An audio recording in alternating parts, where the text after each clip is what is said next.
A mixture of arcanum and mathematics. The ship on the Mediterranean. Unbelievable. Our investigator actually met this group of arcanists who believed in numbers, and even left such a precious record down on paper. Does it mean we are close to being helpful to Virgin?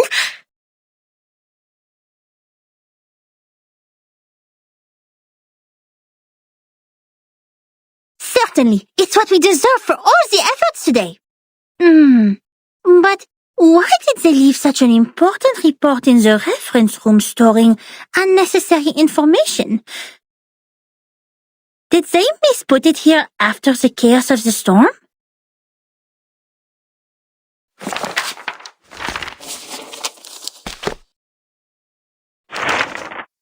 Among them, the most easygoing one was Hugh. He was an engineer as well as an arcanist. We shared the same preference for human technology, and that became our common topic. Hugh was in his 30s, red-haired, cheeks sunken, and deeply depressed due to some kind of eye disease. He was a decent man, with a prudent attitude, working at a desk most of the time. He reminded me of the imperial miniature painting artists in the Sultan's palace. Most of them ended up blind after toiling for their life. He showed me the picture of his daughter. I don't have children, but I could feel his happiness as a father. Although I got along well with Hugh, he seemed quite out of place among that group, which was actually led by her. I don't know what words to use to describe her. She was like a meteor shower, a tempest, or an unreasonable catastrophe itself. Her existence was just like her name. It was simple, yet implied a lot. Please forgive me for my cowardice. Even now I don't have the courage to write down her name, if one would call that a name. In fact, she was quite a kind, warm-hearted person. Among all the unregistered arcanists I've met, she was one of the nicest ones towards the Foundation. She looked young, even though I heard she had a daughter too. Besides, she still possessed the innocence of a child, and that kind of excitement exclusive for genius. That's right. It seemed the whole world was like a sparkling toy to her. Our communication was heart-stirring at the beginning. Both of us were eager to find out what was happening, like two shipwrecked victims grappling at each other on the sea. But I didn't have the slightest idea what she was talking about, actually. The problem was not the typical communication issues between humans and arcanists. I was sure the language we used didn't pose any obstacles, but still I couldn't understand any words of hers. I would believe that one is highly intelligent if one can name all the factors of 11,567 without thinking. But what this one said was illogical nonsense which no one could ever imagine. She claimed that there is a world of numbers, above all else, where the non-physical essences of all things exist in the form of timeless, absolute, unchangeable ideas, and that the physical world where the time flows is nothing but an appendage, which has never been real or true. And that's why the chaos in this world is not worth any attention, and we should focus on what happened to the supreme existence. What an utter disaster combining modern maths with ancient superstition. I saw another hubristic arcanist pretending to be the prophet by reliving Platonism. I don't even bother to mention the balderdash on soul numbers.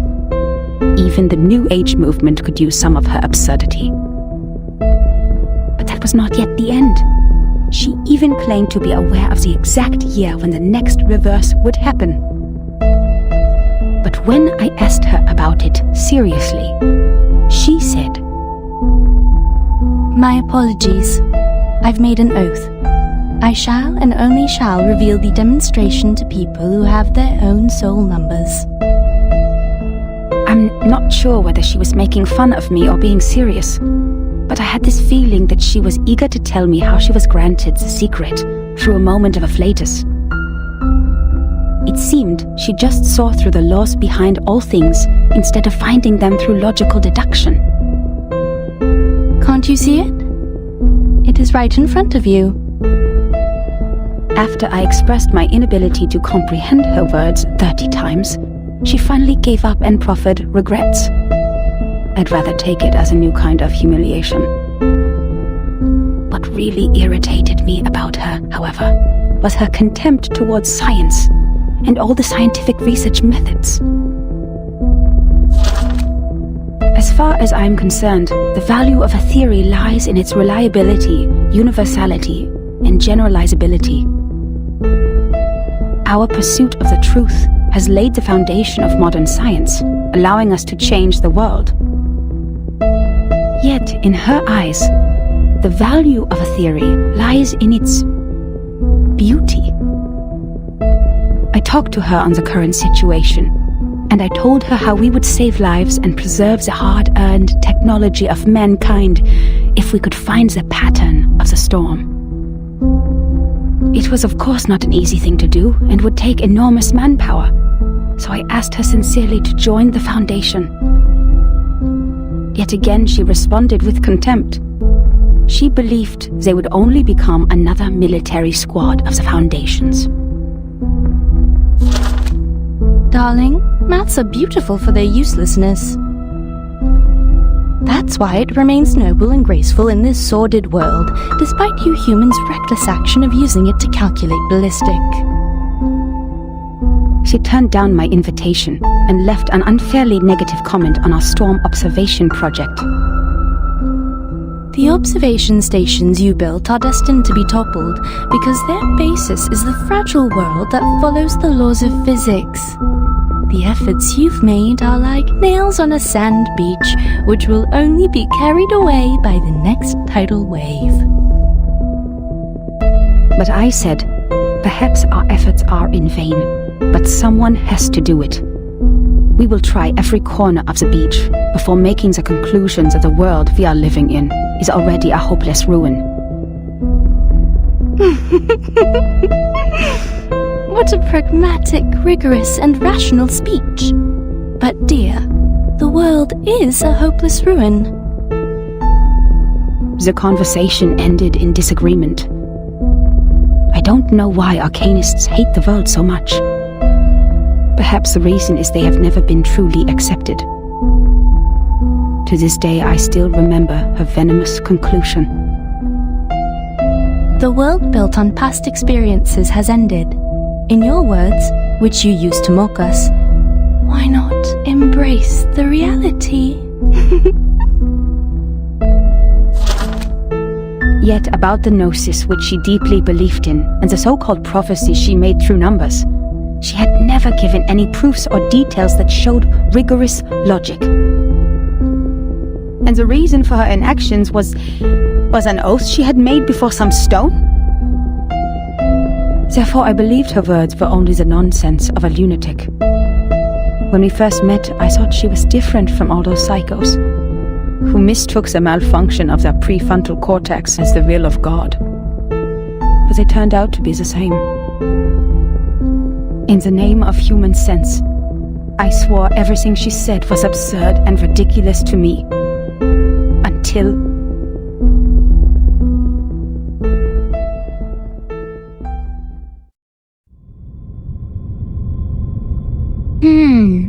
Madame Z said the arcanists on that island are all named after numbers, because they have a strong belief that numbers are the essence of their souls. The investigator wouldn't write down her name. Is it because of the conflict between their beliefs?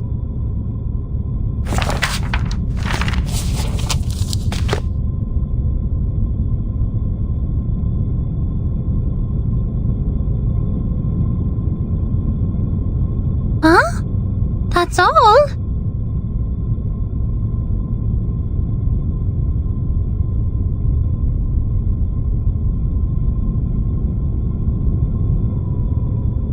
Submitting such an unfinished report would only cause problems for the reviewers and evaluators, but this investigator didn't even write down their name. Don't worry, Ms. Burnish. I'm familiar with this situation. Every time after the brave Typhon defeats Jupiter, he returns to the Auto Island. But each time we twist the ear of Mr. Glassbox, Typhon will show up again and again. Ms. Moisson told me the ear is the key to bringing back our hope. Wait, don't tell me you are talking about the shows on the mechanical television?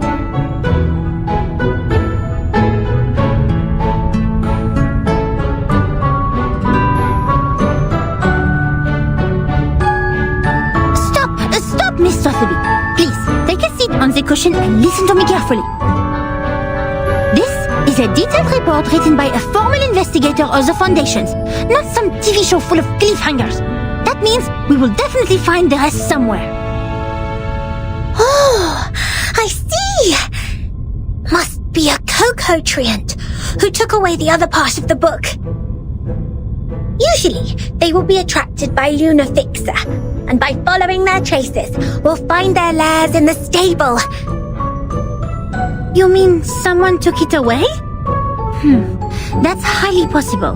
Data loss is not allowed in the Foundation, especially under the Monitor Assistance Management. We must prepare Luna Fixer. Don't forget their favorite jigging magical beans. I don't have those materials with me right now, but I can write to them. It only takes a month.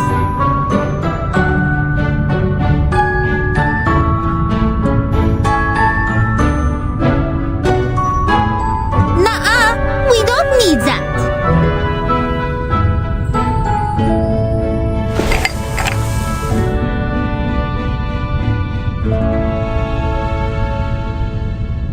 You've perfectly accomplished the task from me when you found this valuable report. Well done, Assistant Sotheby. Now it's time for the great Matilda to show a little bit of her greatness.